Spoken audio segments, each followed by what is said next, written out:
And for clarification, when you say you were away for a while or a little bit, I forgot how you worded it, but what did you mean by that? I actually did a little time. I did a year in jail.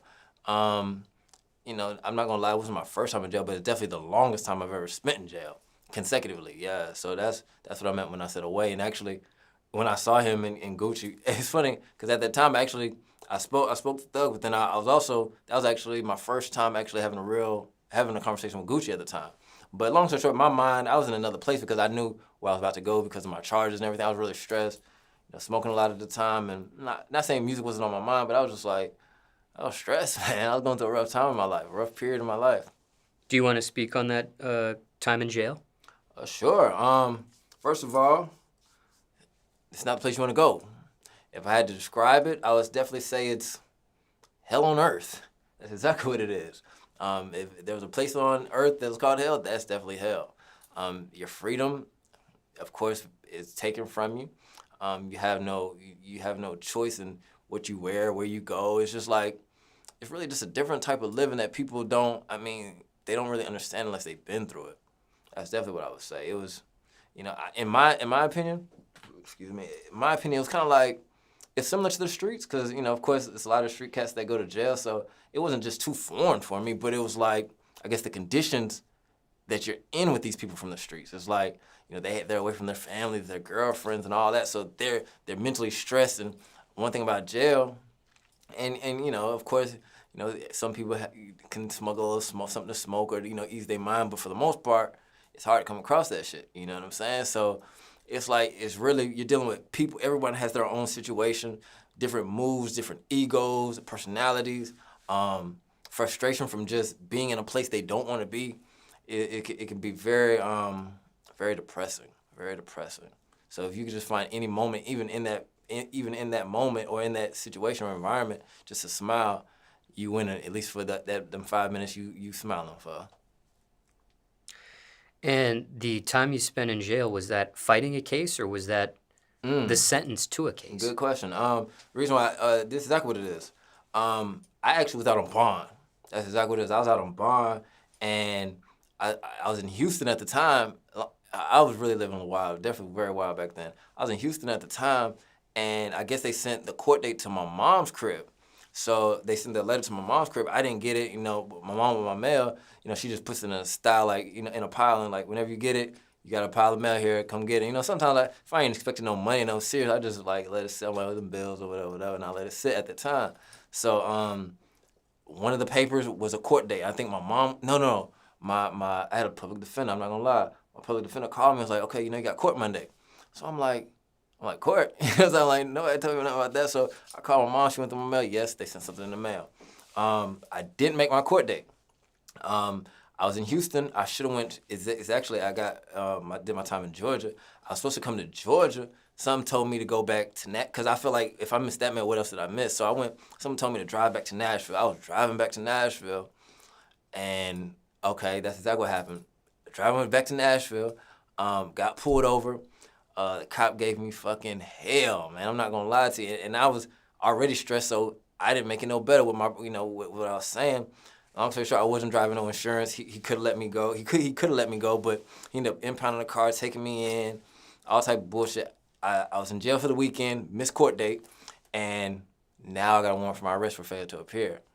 So I kind of, I skated for a little minute, about a month. I didn't turn myself in because I'm like, man, I ain't, whenever I go, I'm going to go. And I ended up going back to Georgia, and that's what happened. I just turned myself in, and I was actually still fighting my case. That's why I did a year, because of course they had a plea deal on the table, but they plea deal wasn't telling me none of what I was trying to do. So I'm like, I'll sit. Y'all gonna feed me? I'm gonna chill for a minute. I ain't going for what y'all trying to kick me right now. So that's how that played out. So I actually did a year, not because that's what they sentenced me, but I did a year because I didn't agree to the plea deal. I didn't agree to it, not at all. And what ends up happening? This is exactly what happened. This would change my whole perspective. I have 2 daughters, man. And near the end of my sentence, I honestly went almost a year without seeing them. I talked to them on the phone, but I did not see them physically. So I actually got to see them near the end of my sentence, or when it was time for my court date. And I was like, you know what?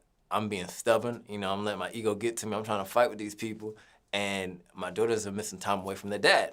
So that's really what got to me. And I was like, you know what? I'm gonna try to, you know, I'm gonna go to court and I'm gonna play by their rules. That's exactly how I played it, and that's how everything worked out. So after I went to court and did all that, the funny thing about it is, they gave me my sentence was a 5-year sentence to do 1 year in jail, 4 years on probation. That was the deal. And to me, that was like bullshit. First of all, who wants to do a year in jail? Then 4 years probation. Like, I'm a heavy smoker at the time. I'm like, you telling me anytime I pitch, y'all finna come get me, or smoke, y'all finna come get me? I was like, nah, I ain't going for it. But at the end of the day, I was like, for my kids, I could be a man and suck it up. So that's what happened. And they gave me time served for the year I did. So as soon as I signed the plea deal, literally, I probably signed it around 11:30 that afternoon. If y'all know how it goes, they don't just let you out right then. I didn't get out to probably like 9:30 that night. After everything, you know, after the process and everything, I got out like 9:30 that night, and you know, I was on 4 years probation after that. And that ain't fun either, but I did it.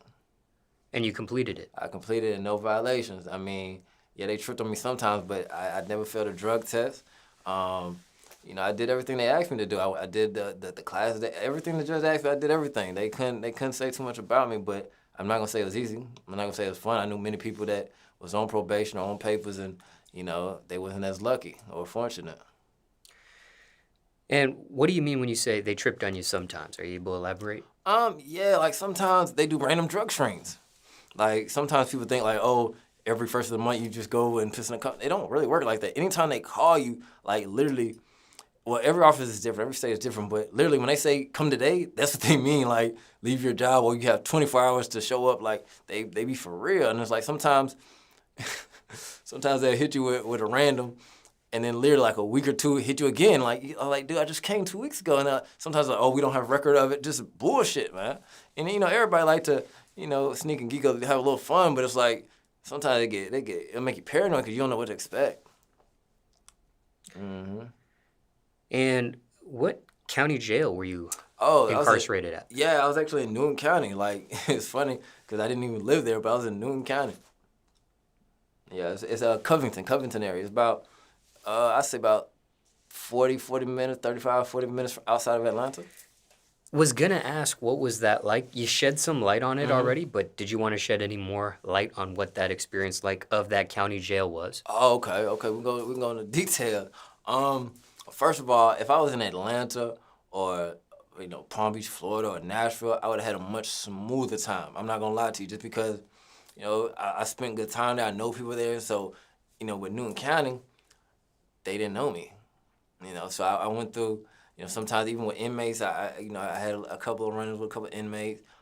Some of the officers there, I definitely had, you know, some run-ins with them. But I say by the end of my sentence, you know, it was all respect, it was all love. You know what I'm saying? Like, you know, they're like, okay, we didn't know who the fuck you was when you came, but, you know, it's all respect and love now. When you say run-ins, you mean physical altercations? Yeah, definitely. I mean, my first week, I got into it with a dude. And sometimes some people I've done, sometimes they get into it with the first day, but sometimes people's gonna try you. You know what I'm saying? Like, I stay to myself for the most part. So, you know, some people like, you know, they just want to see what you about, what you got going on, you know, and that's really what happened. So, I ended up getting into it, dude, and you know, that's pretty much how that played out. And no, I'm not the biggest, toughest guy, whatever you want to call it. But as far as my jail experience, I for the record, and I pray it stays the same, I've never lost a fight. I've never lost a fight. And I'm not trying to boast about it. I've never lost a fight. I ain't gonna lie, I've been jumped before, but I've never lost a fight. Never lost a one-on-one fight. But I don't pick fights either. But, you know, anybody that picked a fight, I handle my own. You were jumped in that county jail? No, that was actually in Clayton County. I got jumped in Clayco. And what age were you when you went into Newton County? Age, 23, I believe, 23. But yeah, 23. And care to share what charge you ended up getting convicted for? For Newton County? Yeah. They hit me with some crazy charges. I'm not gonna lie to you. But the final charge that you end up final charge, I got pleading 5 to. final charges. Okay. I got 5 of them, and that's why I said it was some crazy charges because It should have been just one, but it was 5. I'll listen for you. I got, okay, exactly what I got. I got, what is they call it? False imprisonment, which is like kidnapping, false imprisonment. I got hindering a 911 call. I got child cruelty, 1st and 2nd degree, because you're not supposed to do any type of crime around children, period. And then I got, I think it was assault or battery or something like that, or family violence, something like that. Yeah, and I mean, at the end of the day, and I'll be completely honest with y'all, domestic violence is very serious. You know, I'm not trying to say I'm better than the next person, whatever, but at the end of the day, no, those charges didn't apply to my situation because, you know, people know, the stories get changed and, out of spite people lie, but what I will say, there is no excuse, hold up, there's no excuse to ever put your hands on a woman. And I stand by that. There's no valid reason. Even if your emotions feel a certain type of way, I mean, there's no valid reason. Like at the end of the day, if you're not putting your hands on a woman in a loving or caring way, your hands shouldn't be on a woman. And that's definitely how I feel about it. Yes, everyone makes mistakes. I'm not saying I'm perfect, but it's definitely a serious matter. I hate that I had to learn that through that experience, but that's life. You bump your head sometimes, and you keep it rolling. Were any of these charges considered felonies? Yeah, I think 2 of them was false imprisonment, or 3 of them maybe, I don't know. Yeah, a few of them was considered felonies. Yeah.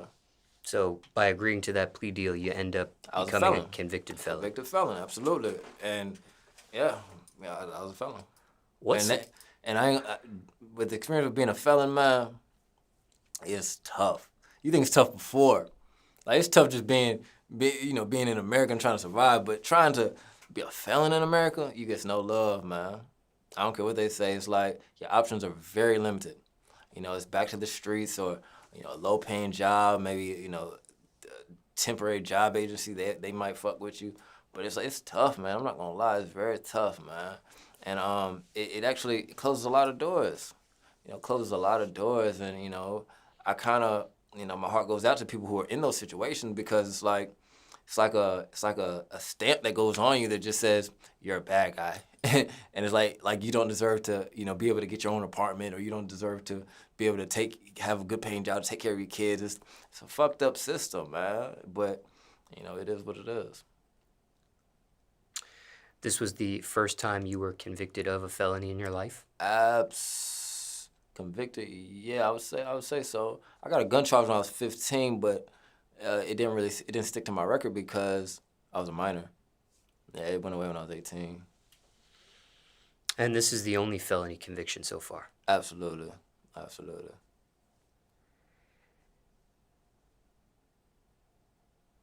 Everyone's situation is different, but for yours, when you reflect back, should you have fought it in trial? Oh, man. You did mention about your own children and why you chose the plea deal, but just if you could turn back the hands of time, just rewinding how everything ended up. I would definitely take it to trial, absolutely, because the evidence was no real evidence, and not only that, it was like what I was being charged for. There were lies. Like, I mean, some of them were lies, not all of them. So I'd really have to go to court and kind of say, okay, I plead guilty to that, but all that, y'all can keep that. They would be more like that situation. But I definitely would have fought it because I know. But this is the key thing. This would change my situation. If I was still out on bond, I definitely would have fought it because I'm a free man. I could still go to court, whatever. But I didn't respect. I tried to respect the system, but I missed court, so I violated my bond. So, trying to go to trial while you're locked up, it's tough because it's like you could be there 3, 5, you can be there a long time just trying to fight a charge because you go to court, you think this is the day that, everything's going to get situated, and they postpone it for 6 months down the line. It's like, what the hell is going on? So, yeah, if I was out on bond, I definitely would have tried. I definitely would have took it to trial, definitely. If you would have lost trial, though, what would you have been facing? Oh, I think the judge told me on my first court date, he told me straight up, he told me 12 years. That's what he told me. And I don't even think that was the max I could have got. Like, that was just what the judge told me. Like, this is, it's punishable. to this, or this what this is what you looking at. And I was like, I looked at it 12 for that. What the hell is going on? You know. Would you have taken it to trial though with that public defender Ooh. you had? I ain't gonna lie, my public defender was dope. I'm not gonna lie to you. She was definitely dope, but she was very busy too. She had a big workload. So I'm not saying I don't know if my case would have got the type of attention it needed, but it definitely was an option. It definitely was an option. You know, that was an option. You've already explained what the final charges were, but Mm-hmm. what were the original charges? Were there more charges than No, that? no, that was the same ones at the end were the same ones at the beginning. Yeah, that was the same one. They didn't, sometimes in some court cases they be like, okay, they drop it down to a lesser charge, or sometimes they make it a bigger charge. But for mine, it was just the same. They wasn't really budging on that. Sometimes they dismiss charges as Sometimes well. they dismiss it, Sometimes they do. How many times was the plea deal negotiated for? I believe it was twice. Twice. And when I first went to court, my option was, and it's funny, I should have probably took it considering what I did. My option was 5 years probation. So considering somebody who never done, no real time, I was like, 5 years probation. You tell me I can't kick it how I kick it for 5 years? I was like, nah, hell no. But it's funny, I ended up doing it anyways. And I did it. I ended up having to do a year in jail. So it's like, you gotta pick your poison out here and see what works best for you. Could it have been negotiated down any more than twice? I think so. But I wasn't really trying to negotiate. I was really just saying innocent, and I was rolling like that. Has the charge been expunged? Not necessarily expunged. Or the charge is? Charges, yeah. I'm not gonna say expunged, but for in Georgia they do it. I had the first time offender act, so with that working for me, at first I'm not gonna say it got denied. It got missed in court, like just like anybody at any other job, people mess up. Like say when you go to let's say Burger King and they forget to put cheese on the burger. Everybody makes mistakes. We're human. So in court, what happened with mine? They forgot to check a box that said first time offender. The judge agreed to it. The DA agreed to it. The public defender agreed to it. Everybody was on the same page. But when it got down to the sentencing and the paperwork, somebody forgot to check the first time offender box. So for me, I went the whole 4 years on my probation as a felon. And and it's hard going back to court because this time you can't get a public defender. You got to hire your own attorney. So that's what I had to do. Hire my own attorney, and I had to go to court again after I served my whole sentence because they couldn't change the sentence that I was currently serving. It's crazy. It gets deep, man. It gets real deep.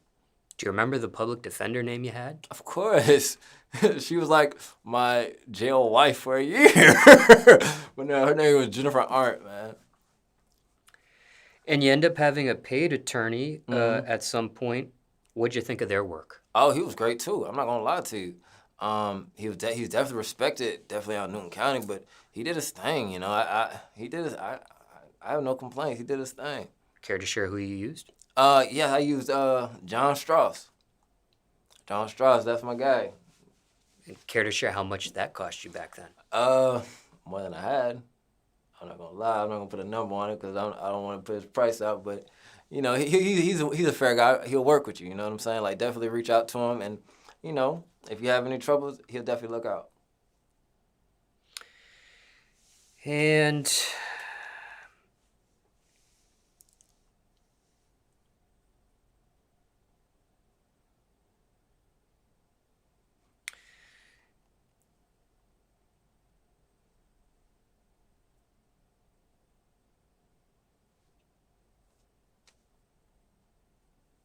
anything else you want to mention about jail, about jail. felony convictions, about this case, or question you weren't asked? People want to know about it. Okay. Final things. Like I said, I spent a year there. I probably could talk about it all day, but just key points I would say is Yeah. Anything else you want to leave the viewers with on this topic? Anything that wasn't said? Man, anything at that needs the to end be of the day, clarified? man, like they say, if you can't do the time, don't do the crime, man. Like, I wasn't in a situation where I had to stench on anybody, do nothing like that. But man, it's real, man. It's not the place anybody wants to be, man. It's really not. Like, It's really not. It's really not. Like, now, if you just don't want to work and you want somebody to feed you 3 times a day and you just chill, go ahead. That's a place for you. But for me, I like to have fun, man. You know what I'm saying? I like making music. I like doing what I do. And I can't do that in there. So, I try to stay clear of the law and I try to stay focused and do my own thing. Anything else? Another thing is, when you're in there, like I say, you're the state's property or the federal property, whoever's property. You don't own yourself. And I had to learn that. At the end of the day, no, they cannot take what's in your mind. They cannot take, your heart, your spirit. They can't take that from you. But as far as your physical body, man, it's real, man. Like, I remember my first real, I know it was like my second run-in with one of the police officers, man, one of the guards, man. Long story short, I ended up getting hit with a damn taser stun gun thing. Oh, my gosh. That motherfucker. There's a memory, man. Like, literally, it's not like, okay, you rub your feet on the carpet, you touch somebody, it's like, oh, I shot. Literally, it's like, it feels like, and it may sound weird, but it feels like hot water going through your bones and veins. It's like that shit fucking, like, literally my body was like bouncing on the ground like a damn fish, man. And it's like, what I learned after that day, I was like, I look back, and it's like I couldn't do nothing about it. You know what I'm saying? Because after that, I'm shaking on the ground, and they just shut the damn door. I'm like, this ain't what it is. This is that bullshit. And honestly, I didn't deserve to get hit with the damn stun gun. It was just because, and at that particular time, or while I was doing my time, because they transferred me around a whole lot. But at that particular time, they had me kind of like a 23-1 type thing where, you do 23 hours in a cell and you do an hour out. But long story short, it was like 15 minutes. And this day, I just wasn't going. Like, everybody got bad days. So this one day, I got out myself for my little break, for my little, little free time, and it was literally probably like 6-7 minutes. And they told me, all right, go back in the cell. And I'm like, I bucked the system, and I ended up getting hit with the taser. I was like, 6 minutes, y'all tripping, man. Supposed to, woo. And man, I learned my lesson. Man. That was the first and only time you've ever been hit by a taser? Yeah. I think it was a stun. I think they call it a stun gun, because the thing hit me in the goddamn arm. And it was like two little prong things hit me in the damn arm, and it don't shock. I don't know if maybe because he didn't press it, but I don't know. But it didn't shock me right away. It just hit me. Oh, what the hell is this? I should have just brushed it off, but I didn't. I learned my lesson. Yeah, I learned my lesson. Did the 2 prongs have any pain, or it was just the shot? shot? Yeah, that's that. I mean, yeah, that hurt. I'm not gonna lie. It looks like a staple. No. It's like a. Okay, it looks like a bullet. It's round like a bullet, and then it has a very pointy end on it. That's exactly what it is. So it hits you, and then it stops. Like, so it actually punches your skin. You'll bleed after it. Of course, you're not just profusely, but you'll bleed. So there's 2 of them, they go boom, and they hit you, and they stick there. They stay there because it's very straight. It's metal. It hits you. So after it hit me, I'm like, damn, it hurt. But, I'm a soldier. I ain't that wasn't fazed by that. But after that bitch shocked me, I ain't never felt nothing like that. What would you put the pain level, 1 through 10, 1 being low, 10 being high, on just the prongs? Oh, just the prongs. I would say, for me, because I have kind of a high tolerance for pain, I would say like a 4. It was uncomfortable, but it wasn't nothing like a tear wasn't going. I won't tear up or nothing. What about the shock? Oh, the shock. What would you put that pain level? Okay, that's up there. The shock, I would have to say pain of 1 to 10, scale 1 to 10. I would say it's like a 8, close to 8.5. It's up there. It's definitely up there, man. And I'm a tough one, so if I say it's up there, you don't really want to feel that, But it was definitely up there. It's like you can't think while it's going on. It's just like your body just literally getting shocked, electrocuted. You already said what the shock felt like. Mm-hmm. What about the prongs? Is it like the sting of a needle, like getting a shot, or no? Yeah, similar. Okay, I'm gonna tell you what it's like. It's like getting hit with a shot at the doctor, but the only difference is because it comes so fast, it comes out the gun so fast. It's almost like getting punched in the arm by a big brother. So you get punched in the arm by a big brother, and then you get hit with a shot, and after that it's like getting punched in the arm. It's like, okay, yeah, I felt the pressure, and then the needle's like, okay, I can do a shot, but it's just that shock. I mean, do a shot, but the shock that comes after is what really changes the game. So it was a taser gun, a police taser gun. Yeah, most definitely. Yeah, and the funny thing I learned about that, all police officers can't hold a taser gun. Like they can't, if from what I heard, the way their system works out, if they haven't been shocked by a taser gun, they're not allowed to carry one. So they know exactly how it feels. But sometimes if you're ever in jail, sometimes they just don't wear it. But if you see someone with it, they've experienced it because you're not allowed to, I guess, administer something that you're not willing to take yourself. Kind of, I think it's the same thing with pepper spray. I just Googled death from police taser. Mm-hmm. CNN.com has an article titled, "A man in Indianapolis died after police say an officer deployed a taser." Wow. During ... And the article title goes longer. Here's another one from theguardian.com. The title of this one says, "Inquiry after 93-year-old man with one leg dies after being tasered by police." USAtoday.com has an article titled, "Police use of tasers ends in hundreds of deaths like Dante Wright." Wow. That's crazy. That's crazy, man. And it's funny because I understand everybody has their own health condition. The NewYorkTimes.com has another article titled, "Man dies after he is shot by the police with a stun gun and catches fire." Wow. Another New York Times article titled, "Two ex-officers who used tasers on a man over 50 times are convicted of murder." NewYorkDailyNews.com has a title article, "3 Florida cops charged with manslaughter for taser death." So now I feel lucky. I never even did research on it. And there's plenty of more articles. Wow. That just shows type of weapons that they use on us, man. It could kill you. I guess I'm a survivor, man. Okay, I want to just rewind on a couple of other things that you mentioned. Why the different transfers? You talking about while I was in jail? Yeah. Funny thing, sometimes I didn't even fucking know why. To tell you the truth, like they just say, "Pack yourself, come on." That's really how it goes.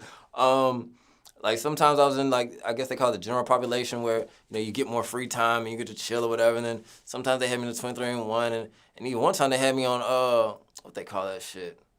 It's kind of like the okay, these are my own words. I don't know what it's called, but it's like the mental cells or whatever type shit. Like if they think you're going crazy, it wasn't like suicide watching no shit, but something similar to that. And like you're in your own cell, and it's like they just watch your ass all day. But yeah, sometimes I don't know. Sometimes I think people just I don't know how it works, but I think they just wake up and say, "Oh, Kirk, let's just move him over here today." Or it's like you don't have no control, man. Like they just do whatever the hell they want to do. It wasn't because of any of the altercations. Okay. The first one because I was in general population. It could have been because of that. I got into it with the inmate, and I kind of booked on the police officer. I'll take the blame for the first one. I was causing a little hell in the population because then I started fucking with my cellmate. I was just going through a lot mentally, you know what I'm saying? So sometimes it was them not saying starting, but them kind of provoking the situation, and then other situations was kind of just me I'm just having a bad day, just stressed about my situation. So I think after they just watched how everything transpired, they're like, okay, maybe he'll do better over here, or whatever. I think that's how it played out. And when you say it can be depressing to be in county jail, as you described, when it comes to the phrase depressing, is that just a feeling, or have you ever been diagnosed by a professional with depression? No, I haven't been diagnosed by a professional diagnosed by a professional with depression, but with in there it's very, when I say depressed, it can be very depressing. It's not just oh, I'm sad today. No, I mean sad. Like when you think about, you ain't talked to your girlfriend in a week, or she ain't writing you back, or she ain't picking up your phone calls, and you wondering what your girlfriend doing, or you miss your if you got kids or your family, whatever you care for, anything that you're missing out, it's like you're taking away from what your reality or what you enjoy most, and it's it really hurts because it's sometimes you feel like you're forgotten, or people, they ain't thinking about you, or life is going on without you. And sometimes that's what happens. But it's very depressing, and sometimes it could be cellmates. Like I remember a couple of my cellmates sometimes would, they sing love songs, or they sing very depressing songs just to get them through. And sometimes I ain't gonna lie, I had one cellmate, he was singing some Kirk Franklin, and it was like once. Sometimes you don't even know the days. I'm not gonna lie. I'm not gonna say it was a Sunday morning, but it felt like a Sunday morning when he was singing it. And he was singing. I remember he was singing one of the songs, "Melodies from Heaven." He was singing that, and it was very uplifting. But it was like it's sometimes sad because like when you're not in jail, it's like some people may not be thinking about going to church or whatever. But and they're just like, man, I just wish I could go to church. But it's very sad in there, man. Speaking of church, do you follow religion by any chance? I would like to say I am more spiritual than religious, but I was raised as Seventh-day Adventist. That's the religion. They actually believe in the Sabbath and go to church on Saturday. But that's how I was raised through, in the Seventh-day Adventist home. But yeah, I'm more spiritual. Definitely where I'm at in life now. I do believe in a bigger, a creator, a higher being. But as far as with me, I'm just like, I don't believe religion can save you. I mean, only the creator can. And who raised you Seventh-day Adventist? Was that your mother, father, or both? Actually, both. Seventh-day Adventist is very popular in the Jamaican culture. It's a very popular religion. I mean, it's not saying it's not popular everywhere else, but it's very popular in the Jamaican religion. I mean, Jamaican culture. And both of them are, Seventh-day Adventists. So when I'm with my mom, she would take me to church, and when I was with my dad, he would take me to church. When did you consider yourself more spiritual? Was it a certain age? I would say probably just before I went away and went to jail. I definitely say around that time. The reason why is because it's like, excuse me. I say because it's like I kind of became my own man. I started to find my own way. Some people are whatever religion they are because that's how their mom was raised and that's how their grandparents raised them, and they don't really think for themselves. And I think spirituality is something that you should find for yourself. Like find what you believe in. Not just what the person who gave birth to you believes in. That's what I believe. And because you have this mentality, has that caused a rift between you and either of your parents by any chance? Oh no, not at all. I mean, they respect my choice. They definitely do. I can't say that they've judged me or banned me from the family or anything like that. No, not at all. They respect it. When I ain't gonna lie, when I was in my late 20s, I kind of felt like a failing saint or a failing Seventh-day Adventist because, of course, I wasn't going to church like that. I was, some people say, oh, I'm out there sinning or whatever. So, I kind of felt like I was losing in that on that path. But then after I found myself, I was like, only God could judge me, So I kind of just, kept that and kept it going. And the perspective of that question is sometimes differences in thoughts on religion can lead to rifts between family members. Oh, it's very popular. Oh, I know that. Like, some people take religion so seriously, they'll choose religion over their family. I've seen that happen many times. Anything else you want to mention about spirituality or religion or a question you weren't asked? People want to know about any of this stuff. I'm good. Let's see. Anything I want to say about religion and spirituality? Like I said, I have my own thoughts on it. We could definitely get real deep in it, but as a whole, that sums me up. I'm spiritual. One thing I would say is when I was, people, they read the Bible. Every week they go to church, but for me, when I was locked up, I literally read the Bible from front to back. No lie, from front to back. So it's like, it was funny. There's a lot of texts in there that I don't think some people know because it's like they're not really preached at sermons that popular, but the Bible is very interesting, man.